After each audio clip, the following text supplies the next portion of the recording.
ನಮಸ್ಕಾರ. C9 ಕನ್ನಡ ಸುದ್ದಿವಾಹಿನಿಗೆ ಸ್ವಾಗತ. ನಾನು ನಿಮ್ಮ ಯಶೋಧ. ಚಿಂಚೋಳಿ ಪಟ್ಟಣದ ಚಂದಾಪುರದ ಕೋಲಿ ಸಮಾಜದ ಭವನದಲ್ಲಿ ಶ್ರೀ ಕ್ಷೇತ್ರ ಧರ್ಮಸ್ಥಳ ಗ್ರಾಮಾಭಿವೃದ್ಧಿ ಯೋಜನೆ ಬಿಸಿ ಟ್ರಸ್ಟ್ ವತಿಯಿಂದ ಮದ್ಯವರ್ಜನ ಶಿಬಿರದ ಪೂರ್ವಭಾವಿ ಸಭೆ ಜರುಗಿತು. ಸಭೆ ಉದ್ದೇಶಿಸಿ ಕಲಬುರಗಿ ಜಿಲ್ಲಾ ಕ್ಷೇತ್ರ ಧರ್ಮಸ್ಥಳ ಗ್ರಾಮಾಭಿವೃದ್ಧಿ ಯೋಜನೆ ನಿರ್ದೇಶಕರಾದ ಗಣಪತಿ ಮಾಳಂಜೆ ಅವರು ಮಾತನಾಡಿ, ಕರ್ನಾಟಕ ರಾಜ್ಯದಲ್ಲಿ ಮದ್ಯಪಾನ ಮಾಡುವ ಜನಸಂಖ್ಯೆ ಹೆಚ್ಚಾಗಿದ್ದು, ಇದರಿಂದಾಗಿ ಧರ್ಮಸ್ಥಳದ ಸಂಸ್ಥೆಯಿಂದ ಮತ್ತು ಡಾಕ್ಟರ್ ವೀರೇಂದ್ರ ಹೆಗಡೆಯವರ ಮಾರ್ಗದರ್ಶನದಲ್ಲಿ ರಾಜ್ಯದಲ್ಲಿ ಪ್ರತಿಯೊಂದು ತಾಲೂಕದಲ್ಲಿ ಮದ್ಯಪಾನ ಮಾಡುವ ವ್ಯಕ್ತಿಗಳಿಗೆ ಮದ್ಯಪಾನದಿಂದ ಮುಕ್ತಿಗೊಳಿಸಲು ಒಂದು ವಾರದ ಶಿಬಿರವನ್ನ ಹಮ್ಮಿಕೊಂಡಿದ್ದು ಮದ್ಯಪಾನ ಮಾಡುವುದನ್ನ ಬಿಡಿಸಲಾಗ್ತಾ ಇದ್ದು, ಈಗಾಗಲೇ ಕರ್ನಾಟಕ ರಾಜ್ಯದಲ್ಲಿ 1,20,000 ಮದ್ಯಪ್ರಿಯರು ಮದ್ಯಪಾನ ಮಾಡುವುದನ್ನ ಬಿಟ್ಟಿದ್ದಾರೆ. ಅದರಂತೆ ಚಿಂಚೋಳಿ ತಾಲೂಕಿನಲ್ಲಿಯೂ ಕೂಡ ಅತಿ ಶೀಘ್ರದಲ್ಲಿಯೇ ಒಂದು ವಾರದ ಶಿಬಿರವನ್ನ ಹಮ್ಮಿಕೊಂಡಿದ್ದೇವೆ ಎಂದು ತಿಳಿಸಿದರು.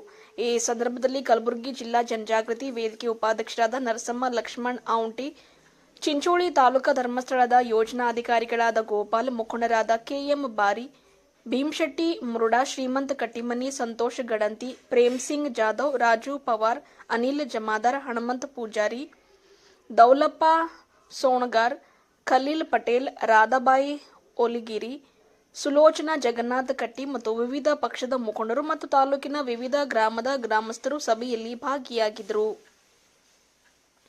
ವರದಿಗಾರರು ನಾಗರಾಜ ಪಾಟೀಲ್, ಚಿಂಚೋಳಿ. ಕ್ರಾಂತಿಕಾರಕವಾಗಿರತಕ್ಕಂಥ ಹೆಜ್ಜೆ ಇರ್ತಾರೆ. ನೀವು ಹೇಳಿದಾಗೆ ಹೆಂಡದಂಗಳನ್ನ ಮುಗಿಸ್ತಕ್ಕಂಥದ್ದು, ಅಲ್ಲಿ ಸ್ಟ್ರೈಕ್ ಮಾಡುವಂಥದ್ದು, ಈ ತರದ ಒಂದು ಕ್ರಾಂತಿಕಾರಕವಾಗಿರ್ತಕ್ಕಂಥ ಮಾರ್ಗದಲ್ಲಿ ಪೂಜೆ ಹೊರಡ್ತಾರೆ. ಆದ್ರೆ ನಿಮ್ಗೆಲ್ಲ ಗೊತ್ತಿರೋ ಹಾಗೆ ಕರ್ನಾಟಕ ರಾಜ್ಯದಲ್ಲಿ ಪ್ರಥಮವಾಗಿ ಪಾನ ನಿಷೇಧ ಮಾಡಿರ್ತಕ್ಕಂಥ ತಾಲೂಕಿದ್ರೆ ಅದು ಬೆಳ್ತಂಗಡಿ ತಾಲೂಕು. 96 ಎಲ್ಲರೂ ಬಹಳ ಖುಷಿ ಪಟ್ರು. ನಮ್ಮ ಬೆಳ್ತಂಗಡಿ ತಾಲೂಕಲ್ಲಿ ಪಾನ ನಿಷೇಧ ಆಗಿದೆ, ಇನ್ನು ಮೇಲೆ ಮತ್ತೆ ವ್ಯಸನಗಳು ಇರಲ್ಲ, ಎಲ್ಲ ಕುಟುಂಬಗಳು ಸೌಖ್ಯವಾಗಿರುತ್ತೆ, ಸಂತೋಷವಾಗಿರುತ್ತೆ ಅಂತಕ್ಕಂಥ ಆಲೋಚನೆಯನ್ನು ಎಲ್ಲರೂ ಮಾಡಿದ್ರು. ದುರಾದೃಷ್ಟವಶಾತ್ ಅದು ಹಾಗೆ ಆಗ್ಲಿಲ್ಲ. ಏನಾಯ್ತು ಅಂದ್ರೆ, ಜಸ್ಟ್ ಇಮ್ಯಾಜಿನ್ ಮಾಡ್ಕೊಳ್ಳಿ, ಈ ಪಕ್ಕದ ಓಣಿಯಲ್ಲಿ ಇರ್ತಕ್ಕಂಥ ಅಂಗಡಿ ಬಂದಾದ್ರೆ ಇನ್ನೊಂದು ಪಕ್ಕದಲ್ಲಿ ಇರ್ತಕ್ಕಂಥ ಓಣಿ ಅಂಗಡಿಗೆ ಹೋಗ್ತಾನ, ಮಗುವನ್ ಬಿಡಲ್ಲ, ವ್ಯಸನಿ ಬಿಡಲ್ಲ. ಅಲ್ಲಿಯೂ ಹಾಗೆ ಆಯ್ತು. ನಮ್ಮ ಬೆಳ್ತಂಗಡಿ ತಾಲೂಕಿನ ಬಾರ್ಡರ್ ಅಲ್ಲಿ ಯಾವೆಲ್ಲ ಹಳ್ಳಿಗಳಿದ್ವ, ಆ ಪಕ್ಕದಲ್ಲಿ ಎಂಟದ ಅಂಗಡಿಗಳ ಸಂಖ್ಯೆ ಜಾಸ್ತಿ ಆಯ್ತು. ಇವರೆಲ್ಲ ಏನ್ ಮಾಡಿದ್ರು, ಅಲ್ಲಿಂದ ಹೋಗೋದು ಖಾಲಿ ಮನೆ ಹತ್ರ ಸಿಗ್ತಾ ಇತ್ತು, ಒಂದು ಕ್ವಾರ್ಟರ್ ಹಾಕಿ ಮಲಗ್ತಾ ಇದ್ದ. ಈಗ ಬಸ್ಸಿಗೆ ಅಲ್ಲಿಗೆ ಹೋಗ್ತಾ ಇದ್ದ, ಬಸ್ಸಿಗೆ ವಾಪಸ್ ಬರ್ತಾ ಇದ್ದ, ಬಸ್ ಚಾರ್ಜ್ ಬೇರೆ, ಜೊತೆಗೆ ವ್ಯಸನ ಮಾತ್ರ ಬಿಡ್ಲಿಲ್ಲ ಅವ. ಲಾಸ್ಟಿಗೆ ಏನಾಯ್ತು ಅಂದ್ರೆ, ಅವನು ಏನ್ ಮಾಡಕ್ ಶುರು ಮಾಡ್ದ, ಸ್ವಲ್ಪ ದುಡ್ಡು ಮಾಡ್ಕೊಂಡು ಹೋಗೋದು, ಒಂದು ವಾರಕ್ಕೆ ಎಷ್ಟು ಬೇಕಾ ಬಾಟ್ಲಿ ತುಂಬಿಕೊಂಡು ಬರ್ಲಿಕ್ಕೆ ಶುರು ಮಾಡ್ದ, ಸ್ಟಾಕ್ ಮಾಡಕ್ ಶುರು ಮಾಡ್ದ. ಈ ಸ್ಟಾಕ್ ಏನೆಲ್ಲ ಪರಿಣಾಮ ಬೀರ್ತು ಅಂದ್ರೆ, ಇದ್ರೊಟ್ಟಿಗೆ ಇನ್ನೊಂದು ಕೆಲಸಗಳಾಯ್ತು. ಕಳ್ಳಬಟ್ಟಿ ಮಾಡಕ್ ಶುರು ಮಾಡ್ತಾರೆ. ಹಳ್ಳಿಗಳಲ್ಲಿ ತಾವೇ ಕಾಸ್ಕೊಂಡು ಕುಡಿತಾರೆ. ಮಲೆನಾಡು ಭಾಗದ ನಿಮ್ಗೆಲ್ಲ ಗೊತ್ತಿದೆ, ಕಳ್ಳಬಟ್ಟಿ ಅಂತ ಕರುತ್ತೆ. ಈ ಕಳ್ಳಬಟ್ಟಿ ತಯಾರು ಮಾಡ್ಲಿಕ್ಕೆ ಶುರು ಮಾಡಿಬಿಟ್ರು ಜನಗಳು.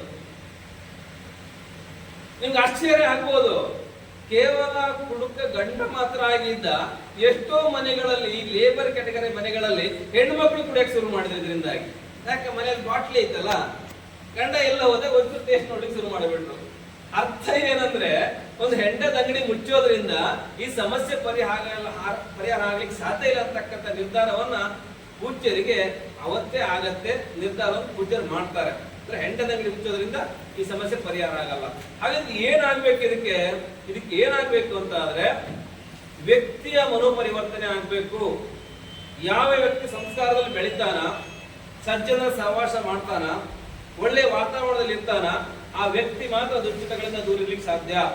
ಅದಕ್ಕಾಗಿ ಆ ವ್ಯಕ್ತಿಯ ಮನೋಪರಿವರ್ತನೆ ಮಾಡ್ಲಿಕ್ಕೆ ಏನ್ ಮಾಡಕ್ ಸಾಧ್ಯ ಅಂತ ಆಲೋಚನೆ ಮಾಡ್ತಾ ಹೊರಟಂತ ಅವರಿಗೆ ಸಿಕ್ಕಂತ ದೊಡ್ಡ ಒಂದು ಅಸ್ತ್ರ ಯಾವುದು ಅಂತ ಕೇಳಿದ್ರೆ, ಮದ್ಯವರ್ಜನ ಶಿಬಿರಗಳು, ರೆಸಿಡೆನ್ಸಿಯಲ್ ಕ್ಯಾಂಪ್. ಒಂದು ವಾರಗಳ ಕಾಲ ಈ ಅಡಿಕ್ಟ್ಗಳನ್ನ, ವ್ಯಸನಿಗಳನ್ನ ಒಂದು ಹಾಲ್ನಲ್ಲಿ ಇಟ್ಟುಕೊಂಡು ಅವರಿಗೆ ದೈಹಿಕವಾಗಿರ್ತಕ್ಕಂಥ ಕೊರತೆಗಳಿದ್ರೆ ಅದನ್ನು ತುಂಬಿಸಿಕೊಡ್ತಕ್ಕಂಥದ್ದು.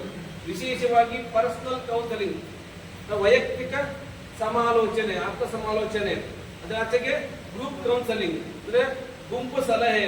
ಅದರಾಚೆಗೆ ಈಗಾಗಲೇ ವ್ಯಸನ ಬಿಟ್ಟಿರ್ತಕ್ಕಂಥ ವ್ಯಕ್ತಿಗಳನ್ನ ಕರೆಸಿ ಅವರಿಂದ ಮಾಹಿತಿ ಕೊಡ್ತಕ್ಕಂಥದ್ದು. ಈ ರೀತಿ ಬೇರೆ ಬೇರೆ ಯೋಗ ಧ್ಯಾನದಿಂದ ಪ್ರಾರಂಭ ಆಗ್ತಕ್ಕಂಥ ದಿನ ಕೊನೆಗೆ ಭಜನೆಯಲ್ಲಿ ಕೊನೆ ಆಗತ್ತೆ. ಈ ರೀತಿಯಲ್ಲಿ ಅವರಿಗೆ ಬೇರೆ ಕಾರ್ಯಕ್ರಮಗಳ ಮೂಲಕ ಆ ವ್ಯಕ್ತಿಯಲ್ಲಿ ಮನಸ್ಸನ್ನ ಶುದ್ಧ ಮಾಡ್ತಕ್ಕಂಥ, ದೇಹದಲ್ಲಿರ್ತಕ್ಕಂಥ ಬೇರೆ ಆಟ ಪಾಠಗಳ ಮೂಲಕ ದೇಹದಲ್ಲಿರ್ತಕ್ಕಂಥ ಆಲ್ಕೋಹಾಲಿಕ್ ಅಂಶವನ್ನು ಹೊರತರ್ತಕ್ಕಂಥ ಒಂದು ಪ್ರಯತ್ನವನ್ನು ಮಾಡಿ ಕುಡಿತ ಬಿಡಿಸ್ತಕ್ಕಂಥ ಕೆಲಸವನ್ನ ಇವತ್ತು ಈ ಗ್ರಾಮಾಭಿವೃದ್ಧಿ ಯೋಜನೆಯ ಮಾರ್ಗದರ್ಶನದಲ್ಲಿ ಅಖಿಲ ಕರ್ನಾಟಕ ರಾಜ್ಯ ಅಖಿಲ ಕರ್ನಾಟಕ ಜನಜಾಗೃತಿ ವೇದಿಕೆ ಮಾಡ್ತಾ ಇದೆ. ನಿಮ್ಗೆಲ್ಲ ಆಶ್ಚರ್ಯ ಅನಿಸಿದ್ದೇನೆ, ಹೆಂಡತಿ ತವರು ಮನೆಗೆ ಒಂದು ತಿಂಗಳ ಕಳಿಸಿದ್ದೇನೆ, ಆದ್ರೂ ಈ ವ್ಯಕ್ತಿ ಸರಿಯಾಗಿಲ್ಲ, ಧರ್ಮಸ್ಥಳದಲ್ಲಿ ಏನ್ ಮಾಡಕ್ ಸಾಧ್ಯ? ಈ ತರದ ಒಂದು ಡೌಟ್ ಗೊಂದಲ ಎಲ್ಲರೂ ತಲೆಯಲ್ಲೂ ಮೂಡಿರತ್ತೆ. ಸ್ಪಷ್ಟವಾಗಿ ಹೇಳ್ತೀನಿ ನಾನು. ಒಂದು ನಾನು ಆಶ್ಚರ್ಯ ಕೊಡ್ತೀನಿ ನಿಮ್ಗೆ, ವಿಶ್ವಾಸವನ್ನು ಕೊಡ್ತೀನಿ ನಿಮ್ಗೆ. ಆ ವ್ಯಕ್ತಿ ಈ ಕ್ಯಾಂಪ್ನಲ್ಲಿ ಬಂದು ಒಂದು ವಾರ ಮುಗಿಸಿ ಹೋಗುವಾಗ ತಾವೆಲ್ಲ ನೋಡ್ರಿ ಅವನನ್ನ. ಆ ವ್ಯಕ್ತಿ ದಿನದಿಂದ ದಿನಕ್ಕೆ ಎಷ್ಟು ಬದಲಾಗ್ತಾನೆ, ಹೋಗುವಾಗ ಪರಿವರ್ತನೆ ಆಗ್ತಾನೆ ಅಂತಕ್ಕಂಥದ್ದನ್ನ ತಾವು ನೋಡುವಾಗ ನಿಮ್ಗೆ ಆಶ್ಚರ್ಯ ಆಗತ್ತೆ. ಇದು ಕ್ಯಾಂಪ್ ಅಲ್ಲ, ಇದೊಂದು ಪವಾಡ ಅಂತ ಅನ್ಸುತ್ತೆ. ಆ ರೀತಿಯ ಒಂದು ಪವಾಡ ಇಲ್ಲಿ ನಡೆಯುತ್ತೆ.